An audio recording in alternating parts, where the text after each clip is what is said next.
إلى يوم الدين أما بعد فقد قال حق سبحانه وتعالى وانذر عشيرتك الأقربين صلوات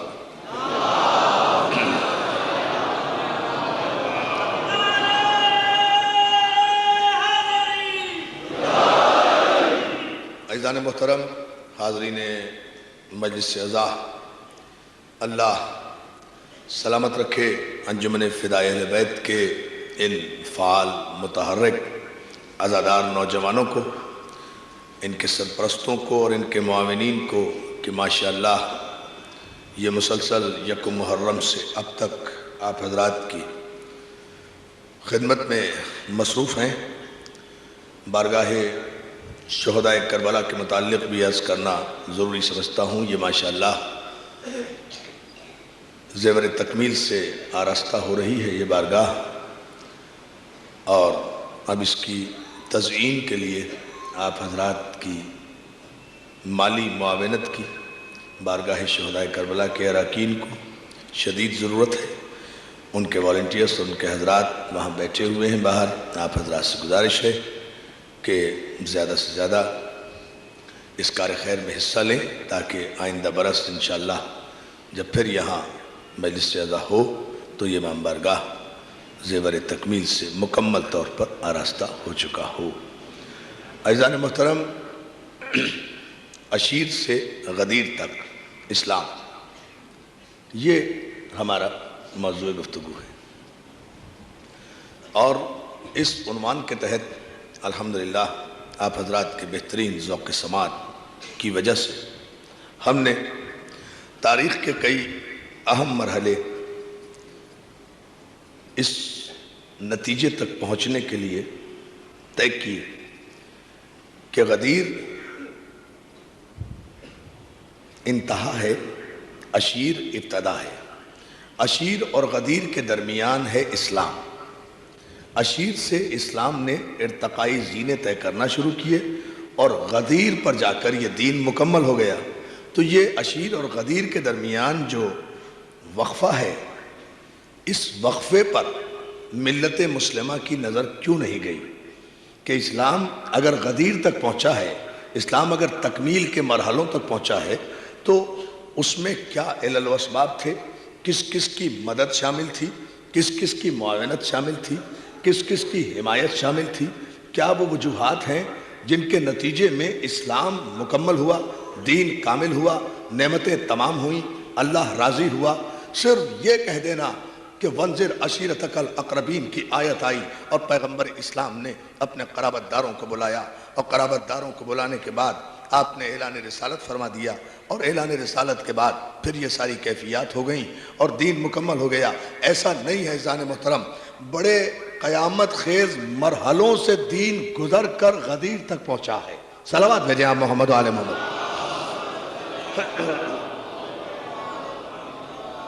بڑے قیامت خیز مرحلوں سے گزر کر دین عشیر سے غدیر تک پہنچا ہے۔ عشیر تو آغاز ہے، اس عشیر سے غدیر تک پہنچنے کے لیے اسلام نے جن بے ساکھیوں کا سہارا لیا، اسلام نے جن کاندھوں کا سہارا لیا، اسلام نے جن ہاتھوں کا سہارا لیا، اسلام نے جن بازوؤں کا سہارا لیا، اسلام نے جس دل کا سہارا لیا، اسلام نے جس دماغ کا سہارا لیا، اسلام نے جس بصارت کا سہارا لیا، اسلام نے جس بصیرت کا سہارا لیا، اسلام نے جس قوم کا سہارا لیا، اسلام نے جس قبیلے کا سہارا لیا، اسلام نے جس خون کی شرافت پر انحصار کیا، اسلام نے جس قبیلے کی حمایت پر انحصار کیا، وہ خاندان، وہ خون، وہ قوم، وہ قبیلہ، وہ دل، وہ دماغ، وہ حمایت، وہ شجاعت، وہ بصیرت کوئی بھی نہیں ہے۔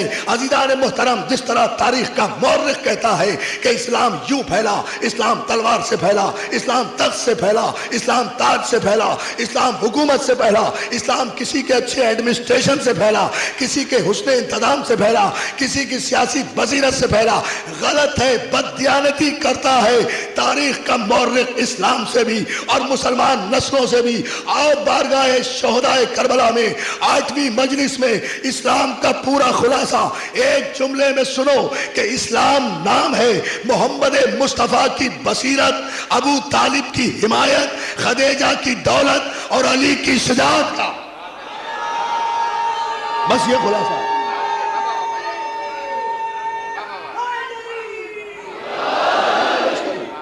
اسلام نام ہے محمد مصطفیٰ کی بصیرت کا، ابو طالب کی حمایت کا، خدیجۃ الکبریٰ کی دولت کا، علی کے زور بازو کا۔ بس خلاصہ یہ ہے۔ صلوات بھیج دیں آپ ایک مرتبہ بلند ترین مل کر بآواز محمد۔ اسلام کے پس منظر میں سوائے ان چار قوتوں کے اور کوئی دوسری قوت نظر نہیں آتی۔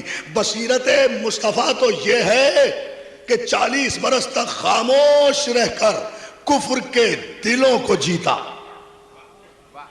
اب ایک ایک لفظ میں یہ بھی تو سمجھانے نا، بصیرت مصطفیٰ یہ ہے کہ 40 برس تک خاموش رہ کر کفر کے دلوں کو جیتا، اور اس انداز سے جیتا کہ کافر بول اٹھے کہ تو صادق بھی ہے، امین بھی ہے۔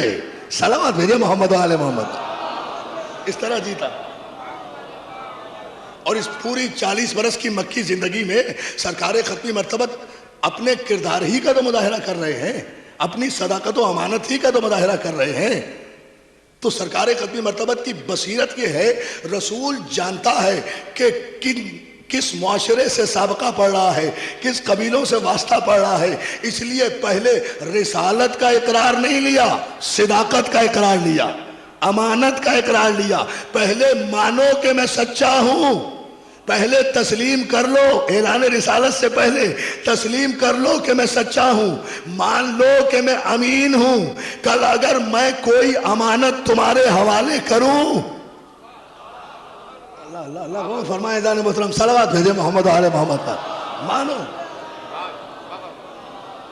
مانو تسلیم کرو کہ میں صادق ہوں، مانو کہ میری زندگی۔ اور دوستو، میں ایک مرحلے پر سرکار رسالت مآب کی بارگاہ میں نذران عقیدت آپ سب کے حوالے سے پیش کرنا چاہتا ہوں۔ دنیا کو دیکھنا چاہیے، غور کرنا چاہیے، تدبر کرنا چاہیے اس مرحلے پر کہ اللہ کے رسول نے 40 برس میں نہ تو کوئی معجزہ دکھایا، نہ کوئی آیت پڑھی، نہ تلوار چلائی۔ نہ معجزہ ہے، نہ آیت ہے، نہ تلوار ہے۔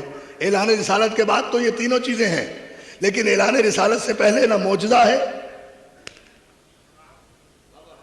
دیکھیں ایک عجیب سا نتیجہ، نہ معجزہ ہے، نہ کوئی قرآن کی آیت ہے، نہ تلوار ہے، نہ کوئی اسٹیٹ کا تصور ہے، نہ کوئی سورنٹی کا تصور ہے، کوئی حکومت بھی نہیں ہے، کوئی ظاہری تخت اقتدار بھی نہیں ہے۔ خالصتاً پیغمبر اسلام کا عظیم کردار ہے نا، جو عرب کے معاشرے پر آپ پیش کر رہے ہیں، جھوٹوں میں سچ کا پرتار کر رہے ہیں، جھوٹوں میں سچ کا پرچار کر رہے ہیں، خائن لوگوں میں امانت کی تبلیغ کر رہے ہیں، خود لا الہ الا اللہ کہہ رہے ہیں، کسی کو نہیں کہتے تم بھی کلمہ پڑھو، خود نمازیں پڑھ رہے ہیں، کسی کو نہیں کہتے تم بھی نمازیں پڑھو، خود سچ بول رہے ہیں، کسی کو نہیں کہتے کہ تم بھی سچ بولو۔ دیکھیں بڑی عجیب بات ہے، کسی کو نہیں کہا، کوئی تاریخ میں روایت نہیں ہے کہ پیغمبر اسلام نے کسی کو یہ کہا ہو کہ بھائی سچ بولا کرو، نہیں، خود سچ بولتے رہے بس۔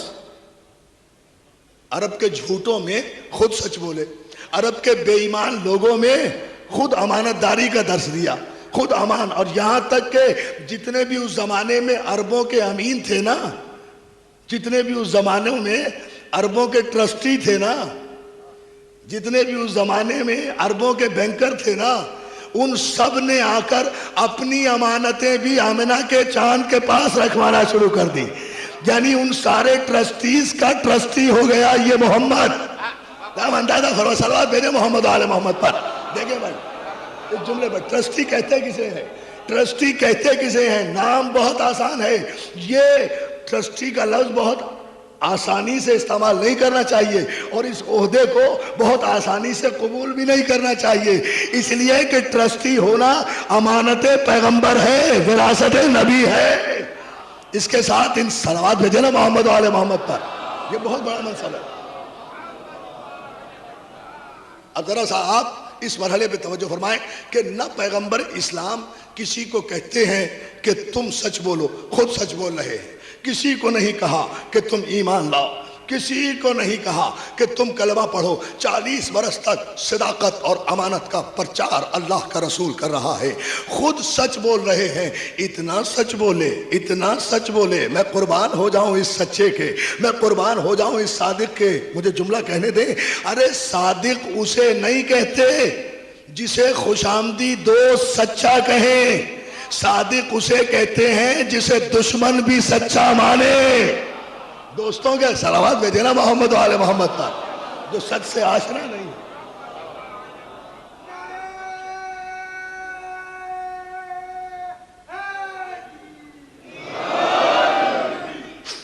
چونکہ ہم انشاءاللہ کل کی مجلس میں غدیر سے مسلسل ہو رہے ہیں, اس لیے میں سارے مضمون کا خلاصہ آپ کی خدمت میں تفصیل میں جائے بغیر پیش کرنا چاہتا ہوں تاکہ نتیجہ آپ کی خدمت میں عرض کر دیں. عزیزان محترم, یہ عجیب منزل ہے کہ پیغمبر اسلام صداقت کا پرچار کر رہے ہیں, خود سچ بول رہے ہیں. کسی کو نہیں کہا, کسی کو نہیں کہا کہ تم بھی سچ بولو, کسی کو نہیں کہا کہ میں نماز پڑھ رہا ہوں تم بھی نماز پڑھو. اب 40 برس ہو گئے, سارے کافروں نے کہا آپ صادق بھی ہیں, آپ امین بھی ہیں. جتنے مسئلے ہیں پیغمبر کے پاس, جتنے قبیلوں کے جھگڑے ہیں پیغمبر کے پاس, جتنے مسائل ہیں پیغمبر کے پاس, چاہے حجر اسود کی تنصیب کا مسئلہ ہو, چاہے قبیلوں میں آپس میں جھگڑا ہو. اب قبیلوں میں جھگڑا ہو رہا ہے حجر اسود کی تنصیب پر, تلواریں کھنچ رہی ہیں. آخر لوگوں نے کہا کہ بھائی تلواریں کیوں کھینچتے ہو؟ ایک بصیرت مآب شخصیت موجود تو ہے تمہارے درمیان کہ جو صادق بھی ہے, جو امین بھی ہے, اللہ کے رسول کی خدمت میں حاضر ہوئے ہیں. رسول مان کر نہیں, امین مان کر. بھائی غور کرنا ہے آپ کو اس جملے پر. رسول مان کر نہیں آئے, امین مان کر آئے. آ کر کہتے ہیں عبداللہ کے بیٹے مسئلہ یہ ہے, حجر اسود کو نصب کرنا ہے. ہر قبیلہ یہ سعادت حاصل کرنا چاہتا ہے کہ وہ یہ شرف اس کو حاصل ہو جائے. سرکار نے کہا یہ کون سا مشکل مسئلہ ہے بھئی, ہم صبح اس کا فیصلہ کر دیں گے. دیکھیں جس مسئلے پر تلواریں کھنچ رہی تھی, کہا اس میں لڑنے جھگڑنے کی کیا ضرورت ہے, ہم صبح اس کا فیصلہ کر دیں گے. صبح جو خانہ کعبہ میں, دوستو ایک جملہ میں اعلان رسالت سے پہلے بتانا چاہتا ہوں تاریخ کے مورخ کو کہ یہ اعلان رسالت کرے تب بھی رسول, نہ کرے تب بھی رسول. صلوات بھیجے محمد و آل محمد پر. بتائیں سے لیے کہا کہ اس میں پریشانی کی کیا بات ہے, ہم صبح اس کا فیصلہ کریں گے. جو خانہ کعبہ میں سب سے پہلے علی صبح سورج نکلنے سے پہلے جو خانہ کعبہ میں داخل سب سے پہلے ہوگا وہ حکم ہوگا, وہ فیصلہ کرے گا کہ حجر اسود کی تنصیب کا شرف کسے ملنا چاہیے. سارے قبیلے مطمئن ہو کر چلے گئے. دوستو مورخین تو ابن خلدون سے لے کر شبلی نعمانی تک, تبری سے لے کر ہشام تک, سب یہی, اور مولانا مودودی تک, سب نے یہی واقعہ لکھ دیا کہ جب صبح ہوئی تو سارے قبیلے والے بھی خانہ کعبہ میں آئے. دیکھا کہ سب سے پہلے سرکار رسالت مآب خانہ کعبہ میں موجود ہیں. صلوات بھیج دینا محمد علیہ. دیکھیں سب سے پہلے سرکار رسالت مآب خانہ کعبہ میں موجود ہیں. ظاہر ہے سب نے آپ کو حکم تسلیم کیا, تو میری جان سرسری مت گزرو. سب سے پہلے سرکار رسالت موجود ہیں. کیسے موجود ہیں غور یہاں کرو, یہ لکھ کر مت گزرو کہ سب سے پہلے کعبے میں سرکار رسالت مآب تھے. یقین ہو گیا. یہ تو کیسے موجود تھے؟ اعلان تو سب کے لیے تھا کہ جو بھی کعبے میں پہلے آیا, تو سرکار سب سے پہلے کیسے آ گئے؟ وہ جو مرنے مارنے پر تیار تھے اس پتھر کو رکھنے کے لیے, کیا وہ ایک رات جاگ کر گزارا نہیں کر سکتے تھے؟ کیا وہ سو گئے تھے جا کر کہ وہ دیر سے آئے, پیغمبر پہلے پہنچ گئے؟ نہیں, یہ مسئلہ نہیں تھا. تسلیم کرو کہ آمنہ کا چاند اعلان رسالت سے پہلے بھی رسول ہے. کوئی اور, سب نے کوشش کی ہوگی, سب علی صبح پہنچنے کی کوشش کر رہے ہوں گے, لیکن کسی کے بس میں نہ وقت کی رفتار تھی نہ سورج تھا. توجہ ہے نا, یہ ہے وہ پیمانہ, کسی کے بس میں نہیں تھا. صلوات بھیجے نا محمد آل محمد. مولا آپ کو سلامت رکھے.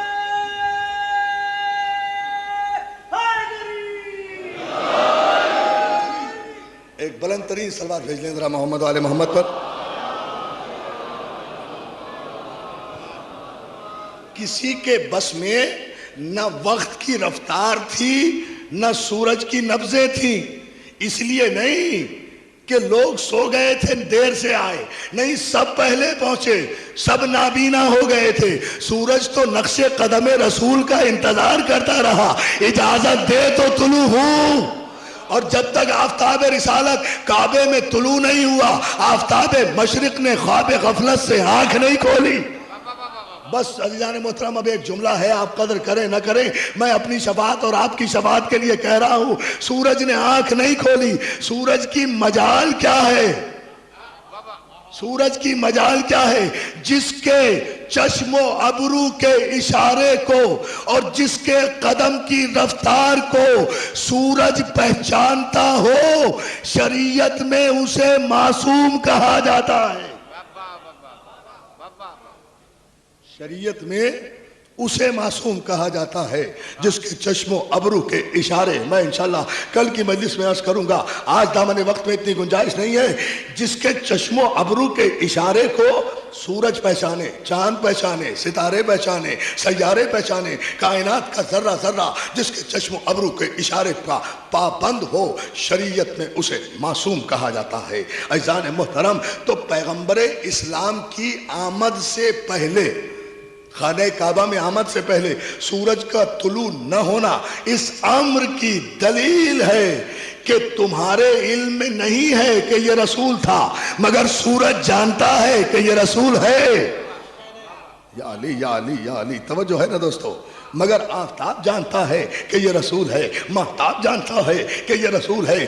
اسلام ارتقائی مرحلے طے کرتا چلا گیا. بدر کا مرحلہ طے کیا، احد کا مرحلہ طے کیا، خیبر کا مرحلہ طے کیا، خندق کا مرحلہ طے کیا. میں کیا کروں کہ مجھے بدر و احد و خیبر و خندق میں نہیں نظر آتا کوئی ٹھہرتا ہوا سوائے ابو طالب کے بیٹے کے.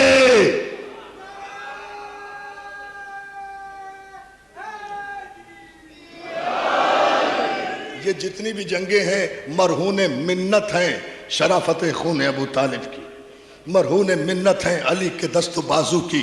عزیزان محترم، یہاں پھر مجھے ایک بات، میرے دوست کئی دن سے کہہ رہے ہیں صاحب یہ ایسا موضوع آپ نے اختیار کیا ہے کہ اس میں آپ عشیر سے غدیر تک پہنچنے کے قریب ہیں اور آپ نے ایک جنگ بھی نہیں پڑھی. عزیزان محترم، دامن وقت میں اتنی گنجائش نہیں ہوتی کہ جنگ پڑھی جائے، مگر صرف ایک جملہ میں ضرور عرض کروں گا، ایک اشارہ کروں گا تاکہ میرے دوستوں کی فرمائش بھی پوری ہو جائے. قرآن میں واقعہ موجود ہے، مولانا بھی یہاں بیٹھے ہیں، میرے بھائی عمران لیاقت علی بھی یہاں بیٹھے ہوئے ہیں. میں صرف ایک جملہ جنگ کے حوالے سے کہنا چاہتا ہوں کہ اسلام غدیر تک پہنچا کیسے.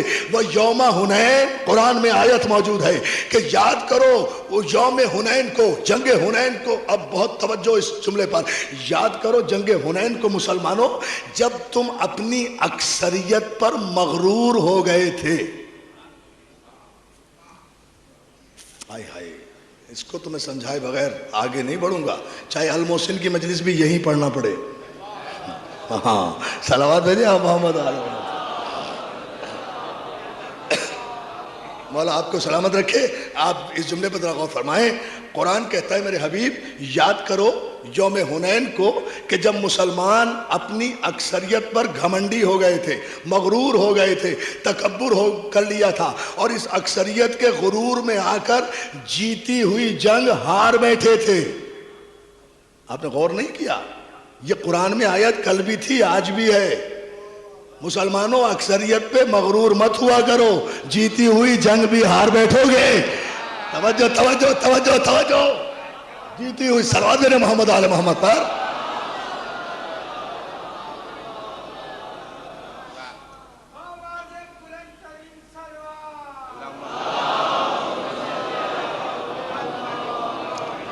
اکثریت پہ غرور نہ کرو، اس لیے کہ اگر پیغمبر اسلام کی موجودگی میں، پیغمبر اسلام کی موجودگی میں کافروں سے لڑتے ہوئے بھی مسلمانوں کے دماغ میں اکثریت کا تکبر آ جائے تو جیتی ہوئی جنگ ہاری جاتی ہے. تو اکثریت کوئی پیمانہ نہیں، یہ خدا کو اکثریت کا غرور پسند ہی نہیں ہے. خدا کو اکثریت پر گھمنڈ کرنا پسند ہی نہیں. کہا یاد کرو اس وقت کو جب تم اپنی اکثریت پر بہت متکبر ہو گئے تھے, مغرور ہو گئے تھے اور جیتی ہوئی جنگ ہار بیٹھے تھے. تو اس وقت خدا نے, بہت توجہ, قرآن کہہ رہا ہے, اس وقت خدا نے اپنے مومنین کی مدد فرمائی اپنے فرشتوں کے ذریعے سے. بھائی یہ کوئی روایت نہیں ہے, قرآن کی آیت ہے. اس وقت خدا نے اپنے مومنین کی, مسلمین کی نہیں, مغرور ہونے والوں کی نہیں, صلوات بھیجے محمد و آل محمد پر. پورے مجمع کی توجہ مولا سلامت رکھے. جب جیتی ہوئی جنگ تم ہار بیٹھے تھے تو اس وقت خدا نے مدد فرمائی اپنے مومنین کی اپنے فرشتوں کے ذریعے سے.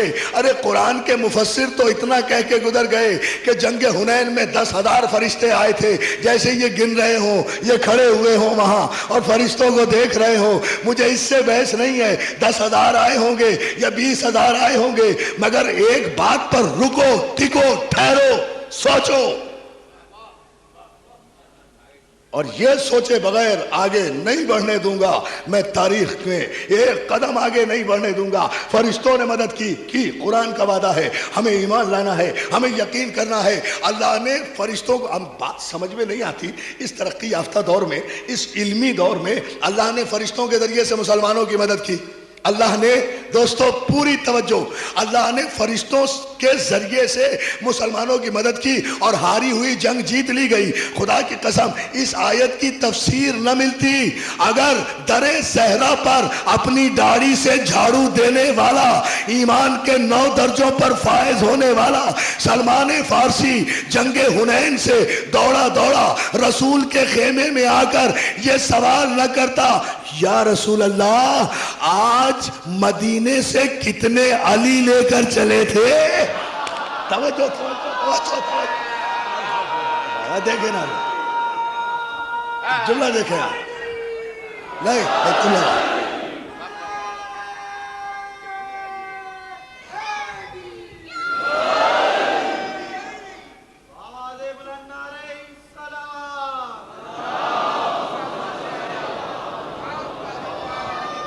اگر جناب سلمان فارسی پیغمبر اسلام کی, بہت توجہ دوستو, پیغمبر اسلام کی بارگاہ میں آ کر یہ نہ کہتے یا رسول اللہ آج مدینے سے کتنے علی لے کر چلے تھے. پیغمبر اسلام نے متبسم ہو کر سلمان کو دیکھا, سلمان تمہیں تو ہم نے منا اہل البیت کا لقب دیا ہے, تم کیسی باتیں کر رہے ہو؟ تمہیں نہیں پتا کہ علی تو کتنے ہوتے ہی نہیں, علی تو ہوتا ہی ایک ہے. صلوات بھیجیں محمد علیہ وسلم. تمہیں نہیں پتا؟ سلمان کہتے ہیں مولا میری جان قربان آپ پر بھی علی پر بھی, مگر مسئلہ یہ نہیں ہے میں کیا کروں, میرے علم میں اضافہ فرمائیے. مسئلہ یہ ہے مولا. کہا سلمان علی تو ہے ہی ایک, میں تو مدینے سے ایک علی لے کر آیا تھا. کہا مولا میدان جنگ کی تو حالت ہی تباہ ہے, پر مسئلہ وہاں یہ نہیں ہے, مصیبت وہاں آ رہی ہے ساری سپاہ صحابہ سے.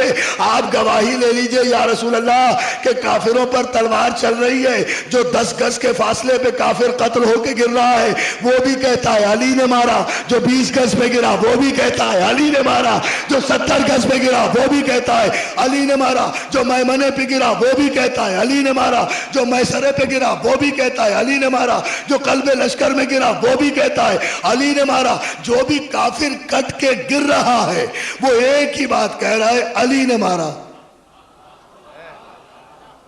بڑی توجہ, جو بھی کٹ کر گر رہا ہے وہ ایک ہی بات. صلوات بھیجے محمد علیہ محمد.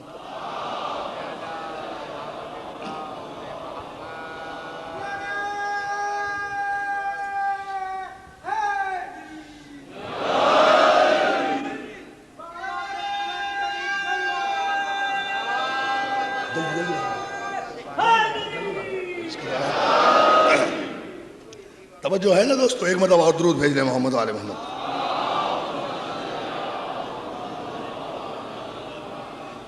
ذرا اس جملے پر آپ عزیزان محترم توجہ فرما لیں. سلمان فارسی کہتے ہیں مولا میدان جنگ کا پورے مجمع کی توجہ, ساری مجالس کا خلاصہ اس جملے میں دے رہا ہوں. مولا جو بھی کافر کٹ کے گر رہا ہے فاصلے پر گرا، وہ بھی کہتا ہے علی نے مارا۔ جتنے بھی اب تک قتل ہوئے ہیں وہ سبھی کہہ رہے ہیں کہ علی نے ہمیں مارا ہے۔ تو میرے پیغمبر اسلام کہتے ہیں سلمان تمہیں پتہ نہیں آج خداوند عالم نے فرشتوں کو مدد کے لیے بھیجا ہے، فرشتوں کو مدد کے لیے بھیجا ہے۔ سارے فرشتے علی کی شکل میں نازل ہوئے ہیں، سارے فرشتے، توجہ توجہ، ابھی نعرہ نہیں، نعرہ آئے گا تاریخی انشاءاللہ۔ سارے فرشتے علی کی شکل میں میدان حنین میں آئے ہیں۔ سلمان باہر آئے، آ کر میدان جنگ کے نقشے کو دیکھا، ہر قاتل کہہ رہا ہے علی نے مارا، ہر قاتل کہہ رہا ہے علی نے مارا۔ میں یہاں بات روک کر پوچھنا چاہتا ہوں ان اللہ کی طرف سے آنے والے فرشتوں سے، تم اللہ کے حکم سے میدان حنین میں آئے، یہ بھی ٹھیک، شکل بشر میں آئے، یہ بھی میں نے مان لیا، مگر تم یہ سارے کے سارے علی ہی کی صورت میں کیوں آئے تھے؟ بھئی میدان میں بڑے خوبصورت لوگ موجود تھے، کوئی کسی کی صورت میں آ جاتا، کوئی کسی کی توجہ ہے نا، نعرہ نہیں، نعرہ نہیں، ابھی جملہ سنیں، نہیں کوئی نعرہ نہیں۔ بڑے بڑے خوبصورت لوگ میدان میں موجود تھے، کوئی کسی کی صورت میں آ جاتا، کوئی کسی کی صورت میں آ جاتا، یہ ہزاروں کی تعداد میں سارے علی کی صورت میں کیوں آئے؟ تو جواب یہی آئے گا، ارے ہم فرشتے ہیں، معصوم ہیں، اور معصوم کبھی ایسی شکل میں ایسے لوگوں کی شکل میں نہیں آ سکتا جن کے 40 برس بت پرستی میں گزر گئے ہو۔ توجہ،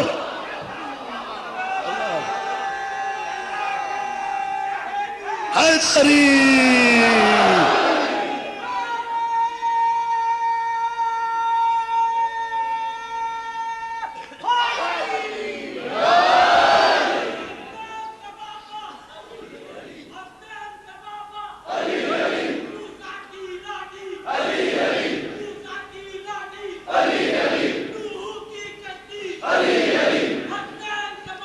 توجہ ہے نا دوستو؟ صلوات بھیجیں آپ محمد و آل محمد پر۔ اسلام نے اتنے، اب یہاں پھر آپ پھر رک جائیں ایک لمحے کے لیے، بھئی یہ سارے فرشتے تو نور ہیں نا، اس پر تو مسلمانوں کا ایمان ہے، کمال ہے۔ ملت مسلمہ کا بھائی عمران بھائی آپ ہی غور کریں اس بات پر، یہ سارے مسلمانوں کا ایمان ہے کہ سارے فرشتے نور ہیں۔ یہ فرشتے کون ہیں؟ جنہوں نے آدم کو سجدہ کیا، آدم کو سجدہ کیا، سارے فرشتوں نے کیا نا، یعنی جناب آدم کو جن فرشتوں نے سجدہ کیا وہ سارے نور ہیں، وہ سارے نور ہیں۔ آدم کے سامنے جو نوری فرشتے جھک جائیں وہ فرشتے تو نور ہیں، اور جو خاتم النبیین ہے اس آدم کا بھی نبی ہے، وہ ہم جیسا بشر ہے۔ اندازہ فرمائے، عجیب فلسفہ ہے لوگوں کا۔ صلوات بھیجنا محمد و آل محمد پر۔ فرشتے سارے نور، فرشتے سارے نور، اس پر کوئی اختلاف نہیں۔ اور ہم کہیں کہ ہمارا نبی نور، یہ نہیں ہو سکتا۔ نور کیسے آ جائے گا شکل بشر میں؟ ہماری طرح تھے، کھاتے تھے، پیتے تھے، اٹھتے تھے، بیٹھتے تھے، جاگتے تھے، سوتے تھے، کیسے نور ہو گئے؟ نور کبھی شکل بشر میں آ ہی نہیں سکتا، جبھی تو کہتا ہوں قرآن ہی نہیں پڑھتے۔ بھئی نور کیسے نہیں آ سکتا شکل بشر میں؟ جنگ حنین ہی کا واقعہ پڑھ لو، یہ سارے فرشتے نور تھے نا، پروں سمیت تو جنگ میں نہیں آئے تھے، شکل بشری میں آئے ہوں گے نا، سارے فرشتے لباس بشر ہی میں آئے نا، صورت ہی تو علی کی بنائی تھی، پروں کے ساتھ تو نہیں آئے ہوں گے، ہاتھوں کے ساتھ آئے ہوں گے، تلواروں سے جنگ کی ہوگی، تلواروں سے مارا ہوگا۔ تو یہ 10,000 فرشتے شکل نور میں آ کر بھی فرشتہ رہ سکتے ہیں، یہ 10,000 فرشتے نوری ہونے کے باوجود شکل بشر میں آ کر بھی فرشتہ رہ سکتے ہیں، اور یہ 14 نور اگر شکل بشر میں آ جائے تو یہ نور نہیں ہو سکتے۔ عزیزان محترم، یعنی فرشتوں کا نور تو انہی کی خاک قدم کی خیرات ہے۔ صلوات بھیجے بآواز بلند۔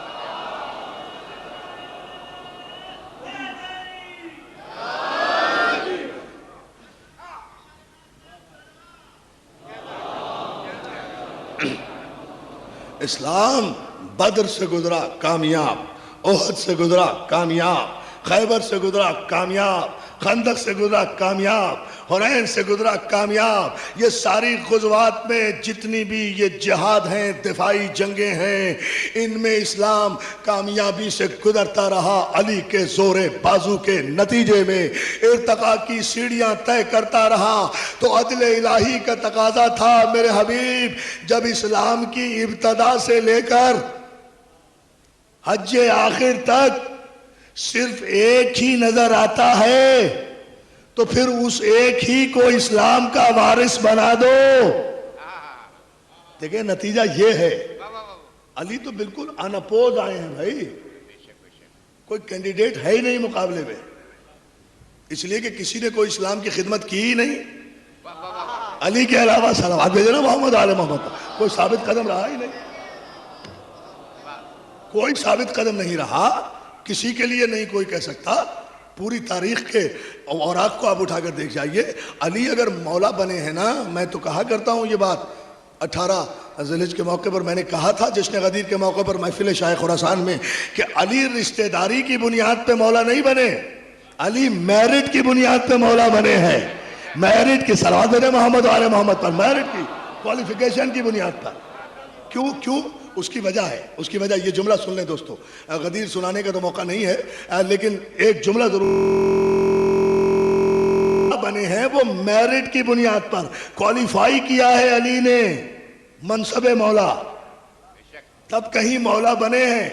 اور علی کا اپوائنٹمنٹ لیٹر کسی بند کمرے میں 22 آدمیوں نے اپنے مشورے سے ٹائپ نہیں کیا، اللہ نے آسمان سے بھیجا۔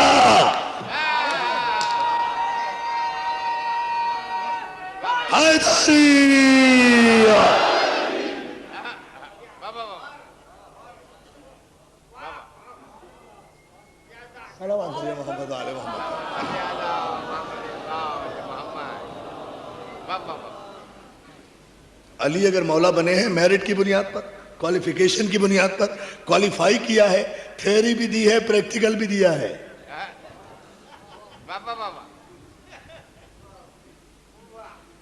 تھیوری میں بھی کامیاب ہوئے ہیں، پریکٹیکل میں بھی کامیاب ہوئے ہیں، صرف زبان ہی سے نہیں کہا کہ میں آپ کی مدد کروں گا، عمل سے ثابت بھی۔ صلوات بھیجنا محمد آل محمد پر۔ علی نے یہ سارے مرحلے، اور میں ویسے بھی اگر آپ اس نقطہ نگاہ پر اور ذرا سا غور فرمائیں تو میں بڑے اعتماد سے یہ بات بھی کہہ سکتا ہوں کہ علی میرٹ کی بنیاد پہ مولا بنے ہیں، اس لیے کہ پیغمبر اسلام کی بارگاہ میں اگر رشتہ داریوں کی بنیاد پر عہدے اور منصب عطا کیے جاتے تو اقربا پروری اسلام میں جرم نہ ہوتی۔ بھائی بہت توجہ، پھر اسلام میں اقربا پروری کی اجازت نہیں ہے، لیکن اگر پیغمبر ہی اقربا پروری کر رہے ہیں تو پھر تو اپنے خاندان والوں کو بڑھانا، انہیں نوکریاں دینا، ملازمتیں دینا، یہ تو سنت رسول ہو جاتا۔ توجہ ہے نا؟ توجہ، صلوات بھیجنا محمد آل محمد پر، یہ تو سنت رسول ہو جانا تھا، لیکن نہیں، دامن عصمت رسالت پر کوئی داغ رسول کا دشمن نہیں ڈال سکتا۔ پیغمبر کی بصیرت کو سلام کیا کرو، غدیر نہیں پڑھا۔ ایک جملہ مگر یہ علمی جملہ ہے دوستو، میرے نوجوان دوست خاص طور سے اپنے ذہنوں میں محفوظ کر لیں آئندہ برس تک کے لیے اس جملے کو۔ یہ بصیرت پیغمبر ہے، سرکار کو پتا تھا کہ یہ تنگ نظر قسم کے لوگ یہ پیغمبر پر رشتہ داری کا الزام لگائیں گے۔ بھائی تھا اس لیے بنایا، داماد تھا اس لیے بنایا، ابو طالب کا بیٹا تھا اس لیے بنایا، فاطمہ کے شوہر تھے اس لیے بنایا، ساتھ رہتے تھے اس لیے بنایا، پالا تھا اس لیے بنایا، پرورش کیا تھا اس لیے بنایا۔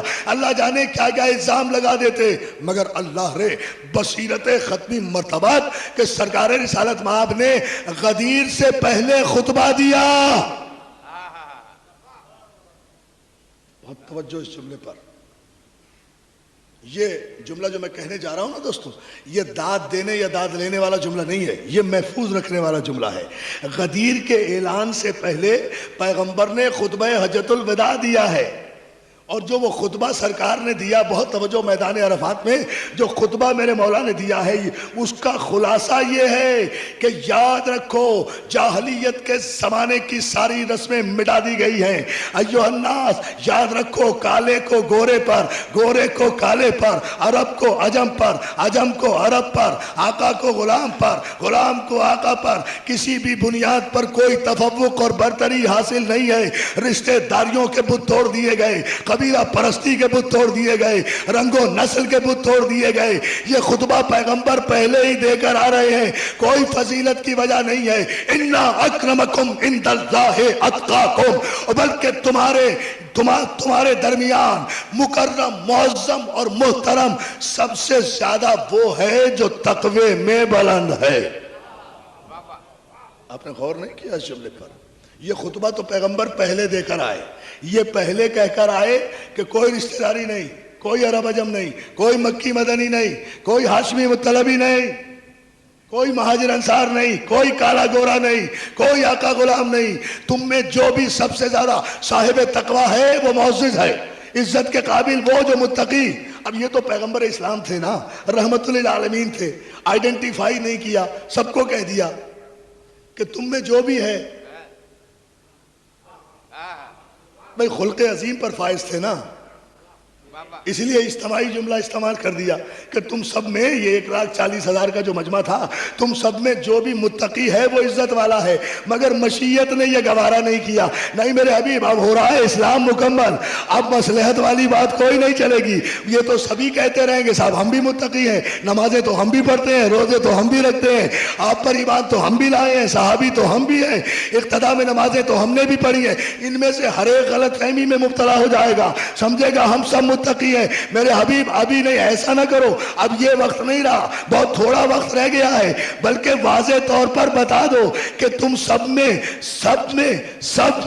جو سب سے زیادہ متقی ہے اسے غدیر کے منبر سے بلند کر کے من کنتو مولا ہو فہذا علی مولا کہہ کر بتا دو کہ اگر اس پورے مجمع میں علی کے علاوہ بھی علی سے بڑھ کر کوئی متقی ہوتا تو اسے مولا بنایا جاتا، علی کو نہ بنایا جاتا۔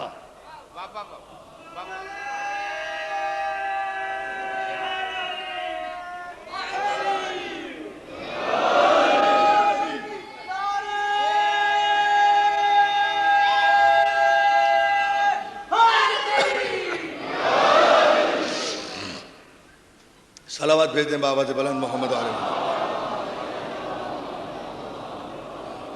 اور عزیزان محترم، تقریر کا آخری اور فیصلہ کن جملہ آپ حضرات کے ذہنوں اور سماعتوں کی نظر ہے، مولا آپ کو سلامت رکھے۔ آج کی تقریر کا اہم ترین جملہ یہی ہے کہ پیغمبر اسلام نے میدان غدیر میں 1,40,000 تازہ حاجیوں کے مجمع سے جس ایک کا انتخاب کیا وہ رشتہ داری کی بنیاد پر نہیں، تقوی کی داری کی بنیاد پر انتخاب ہوتا تو لوگ کہہ سکتے تھے، بڑے بڑے لاڈلے قسم کے لوگ تھے جو اعتراض کرنے سے باز نہیں آتے تھے کہ سرکار ابھی تو خطبہ دے کر آ رہے ہیں آپ کہ رشتہ داری کی کوئی اہمیت نہیں ہے۔ تو معلوم یہ ہوا کہ علی کا انتخاب میرٹ کی بنیاد پر ہوا ہے، یعنی اس 1,40,000 کے حاجیوں کے مجمع میں اس وقت سب سے بلند علی تھا، تقوی میں، پرہیزگاری میں، اللہ کے نزدیک میرا مولا بلند تھا۔ اب یہ میں سوال سب سے کرنا چاہتا ہوں کہ 18 ذی سن 10 ہجری تک تو 1,40,000 صحابہ اکرام میں سب سے افضل تھے علی۔ یہ چند مہینوں کے بعد صحابہ اکرام نے کون سا کارنامہ انجام دے دیا جو سب علی سے افضل ہو گئے؟ توجہ ہے نا جانے محترم؟ بھائی بتائیں نا کون سا کارنامہ؟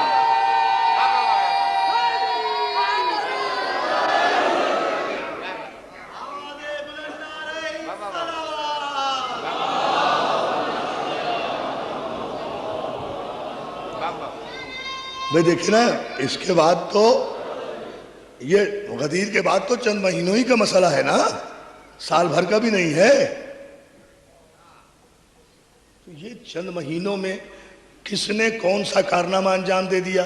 جو علی سے بڑھ گیا، غدیر تک تو علی سب سے افضل ہے. This is a historical fact جسے دنیا کی کوئی طاقت تردید نہیں کر سکتی کسی بھی رخ سے، نہ قرآن سے، نہ حدیث سے، نہ تاریخ سے. تو سن 10 ہجری تک تو علی بلند. 3-4 مہینے میں کون سا کارنامہ انجام دیا جو لوگ علی سے بلند ہو گئے؟ یہ سوچنا ہے. اس پر کل انشاءاللہ گفتگو کریں گے. مسئلہ یہ نہیں ہے دوستو، مسئلہ صرف اتنا ہے کہ دعوت ذوالعشیر سے لے کر بزم غدیر تک ایک ہی خاندان ہے جو اسلام کی بنیادوں کو آبیاری کر رہا ہے اپنے خون سے. ایک ہی خاندان ہے. علی یا اولاد علی. استاد قمر جلالوی نے کہا فضل خدا سے 2 پسر دونوں امام مشرقین. یہ شرف بھی میرے مولا کو حاصل ہے. یہ شرف صرف علی کو حاصل ہے کہ علی کے 2 بیٹے دونوں امام، اور کسی امام کے 2 بیٹے امام نہیں ہوئے. صلوات بھیجیں محمد آل محمد کا. یہ صرف علی کو حاصل ہے. یہ فضیلت، تاکہ جد کی فضیلت باقی رہے، باپ کی فضیلت. صلوات بھیجیں نا محمد آل محمد. کسی کے 2 بیٹے امام.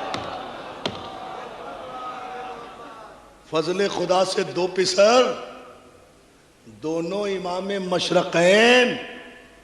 باپ کو کیوں ہوں زحمتیں، ایسے ہوں جب یہ نور عین جور یزید دیکھ کر حکم رسول کے خلاف دین پکارا یا علی، سامنے آ گئے حسین. دین نے آواز دی یا علی میں مٹ رہا ہوں، یا علی میری بنیادوں میں یزیدیت کی دیمک لگ گئی ہے، میری عمارت منہدم ہونے والی ہے. حسین نے کہا نانا کے دین غم مت کر، ہم تیری بنیادوں میں عباس کے بازوؤں کے ستون لگا دیں گے، تیرے عمارت کی بنیاد کو ہم گرنے نہیں دیں گے. ہم نے خون دیا ہے، ہمارے باپ دادا کے خون سے یہ بنیادیں کھڑی ہوئی ہیں. ہم اپنے عباس کے بازو لگائیں گے تیری دیواروں میں، ہم اپنے اکبر کا خون دیں گے تیری دیواروں میں، اور اگر پھر بھی خون کی ضرورت ہوئی تو ہم پیچھے نہیں ہٹیں گے، ہم جھولے سے اپنے 6 مہینے کا بچہ بھی لے آئیں گے.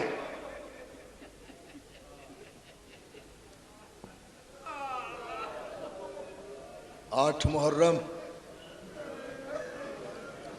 محرم عزاداروں، آپ تو بھرے ہوئے بیٹھے ہیں. آج تو آنکھوں کی فرات، میرا جملہ سن لینا، آج تو آنکھوں کی فرات کے کنارے ٹوٹنے پر بے چین ہے نا، اس لیے کہ فاتح فرات کا ذکر ہے. آج تو آنکھوں کی فرات تیار ہے عباس کے قدموں کو بوسہ دینے کے لیے. کائنات کا پہلا علمدار جو خود دریا میں، جو خود پانی میں، گھوڑا پانی میں، مشک میں پانی، چلو میں پانی، کاندھے پر پانی اور پیاسا.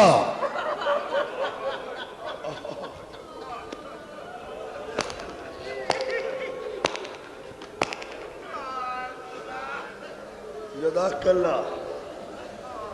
کاندھے پر پانی، چلو میں پانی، گھوڑا پانی میں، 3 دن کی پیاس، پھر پیاسا. لوگ جب بیان کرتے ہیں نا کہ عباس نے پانی بھرا چلو میں، پینے کا ارادہ کیا، میں نہیں مانتا. نہیں، ارادہ کیا مطلب ہے؟ ارادہ کیا پھر یاد آئی سکینہ؟ نہیں، ارادہ نہیں کیا. عباس علی کا بیٹا تھا نا، ابو سفیان کی نسل کو بتا رہا تھا، روک نہ لیا ہمیں.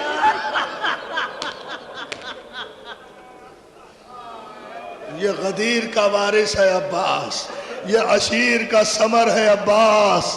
عزادارو کون عباس؟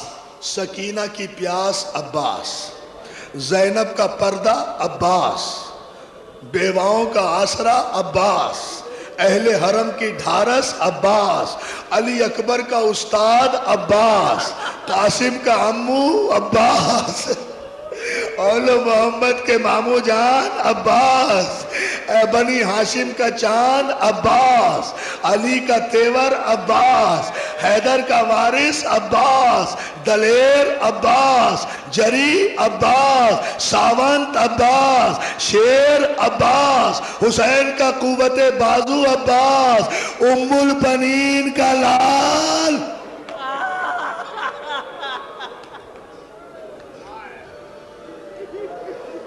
جزاک اللہ، مولا آپ کو سلامت رکھے، کوئی غم نہ دے۔ آج محرم کی 8 تاریخ ہے نا دوستو، آج ہر گھر میں عباس کے علم سج رہے ہیں نا۔ آج گھر گھر میں مائیں اپنے بچوں کو سکا بنا رہی ہیں۔ ارے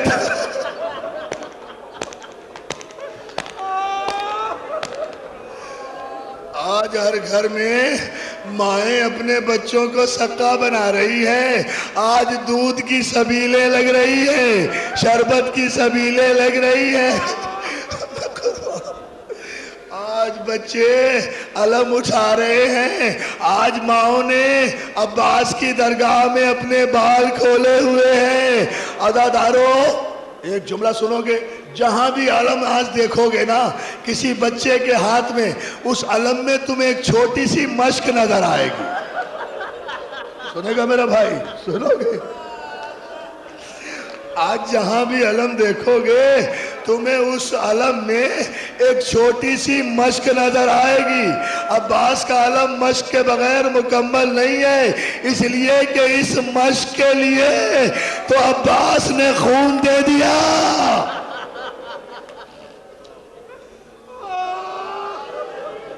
جزاک اللہ۔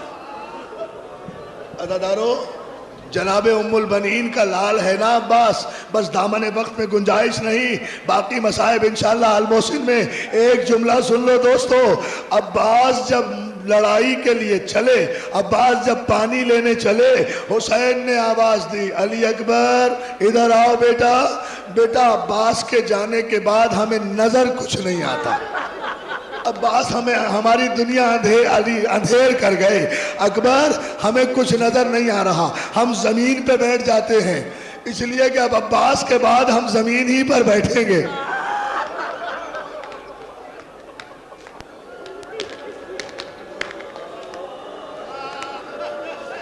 عباس چلے گئے ہیں، علی اکبر لو میرے نوجوان دوستو، مولا تمہیں عباس کے سائے میں رکھے، علم عباس کے سائے میں رہو، تمہاری ماں کے کلیجے ٹھنڈے رہیں۔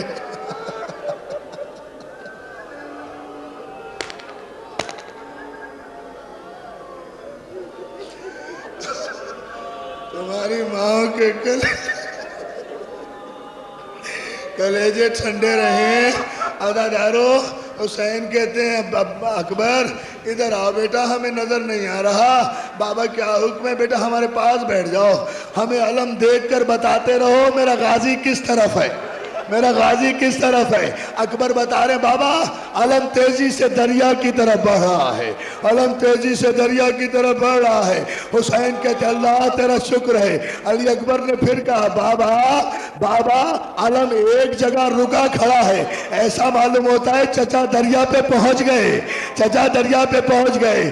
علی اکبر کہتے ہیں بابا علم نشیب کی طرف نیچے آ رہا ہے، ایسا لگتا ہے جیسے چچا پانی کے لیے دریا میں اتر رہے ہیں۔ تھوڑی دیر کے بعد اکبر نے کہا بابا علم پھر بلند ہو رہا ہے، اور میں قربان نہ ہو جاؤں اس علمدار کے، میرے ماں باپ قربان، میرے بچے قربان۔